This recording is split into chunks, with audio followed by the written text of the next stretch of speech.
Sir मेरा नाम, पहले आप लोगों को बहुत बहुत बधाई कि आप लोगों ने आज जिस कैंडल जुलूस में आप लोगों ने अपना सहभागिता दिखाई। मेरा नाम रामानंद दुबे, प्रबंधक एसपी पब्लिक स्कूल गोसंदेपुर। आज बच्चों के अंदर यह एक भावना थी कि सर हम लोग कैंडल मार्च निकालेंगे, उनके प्रति एक देश के प्रति उनका लगाव, और विद्यालय परिवार के सभी शिक्षक और शिक्षिकाएं सबकी इच्छा थी कि आज हम लोग जो पहलगाम में जो घटनाएं हुई हैं उनकी याद में हम लोग शोक मनाएंगे, और ऐसी जो घटनाएं हो रही है हम लोग इसका विरोध कर रहे हैं, और जो शहीद हुए हैं उनको आज हम लोग श्रद्धा सुमन अर्पित करते हुए भावभीनी अपने हम लोग श्रद्धांजलि अर्पित कर रहे हैं और करेंगे, और इसका विरोध हम लोग हमेशा करेंगे। और सबसे चाहेंगे कि क्षेत्र के सभी लोग इसमें अपनी सहभागिता दें ताकि आगे ऐसी घटनाएं ना हो। इस कैंडल मार्च के थ्रू आप शासन प्रशासन और आतंकवादियों को क्या संदेश देना चाहते हैं कि उनको कैसी सजा मिले? अगर इनके लिए तो सजा, जो भी सजा मिलेगी बहुत कम ही है।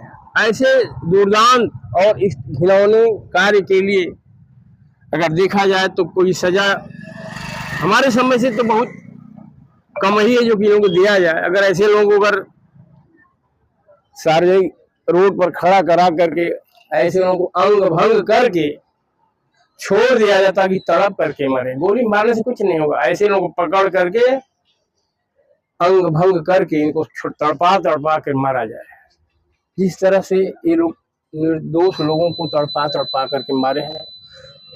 कोई अपने परिवार के साथ था, परिवार छूट गया, किसी की पत्नी छूटी, किसी के बच्चे छूटे, किसी की माँ छूटी, उनके सामने किसी का लड़का, किसी का पति, किसी का भाई, किसी का पिता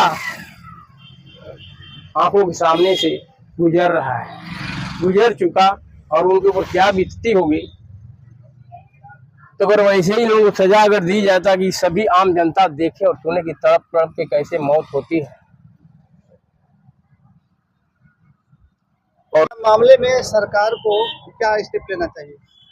सरकार को तत्काल स्टेप ले करके पहले इनको जहां भी उनको खोज करके अगर जिंदा मिल जाए तो अच्छी बात है, अगर नहीं तो इनको मार करके, मतलब कि इनको ये हो जाए देश को और पूरे वर्ल्ड को कि नहीं, ऐसे लोगों के लिए इस पृथ्वी पर रहने का जगह नहीं है।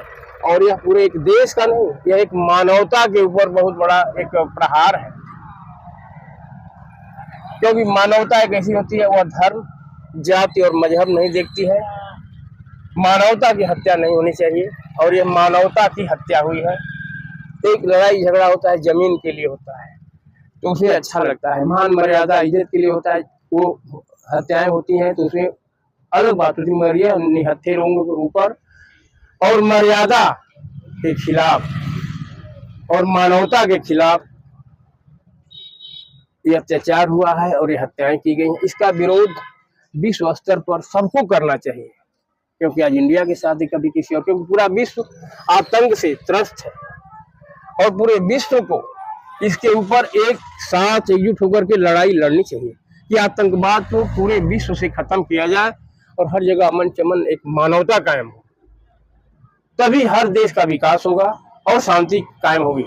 सर एक वीडियो जो वायरल हो रहे थे वहाँ पे लोग कह रहे थे कि जात पूछ के मारे हैं, क्या कहेंगे?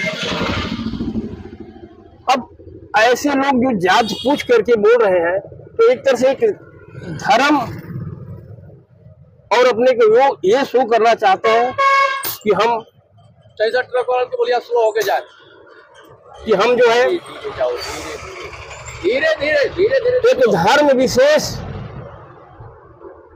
के खिलाफ हम जो कार्य कर रहे हैं, हम लोगों का जो मकसद है हम उसमें कामयाब होंगे। धर्म पूछना और जाति पूछ करके इस तरह का जघन्य अपराध करना, ये जो यही दर्शाता है कि नहीं, हम अपना जो है एक मजहब कायम करना चाहते हैं, दुनिया देखे, और ऐसा नहीं होना चाहिए। यह एक चैलेंज, जिसको हम कह सकते हैं चैलेंज की बात है कि नहीं, हम धर्म के ऊपर, किसी भी धर्म के ऊपर हम चोट पहुंचा रहे हैं और अपने धर्म को हम कायम करना चाहते हैं। उनका मेन मकसद तो यही था।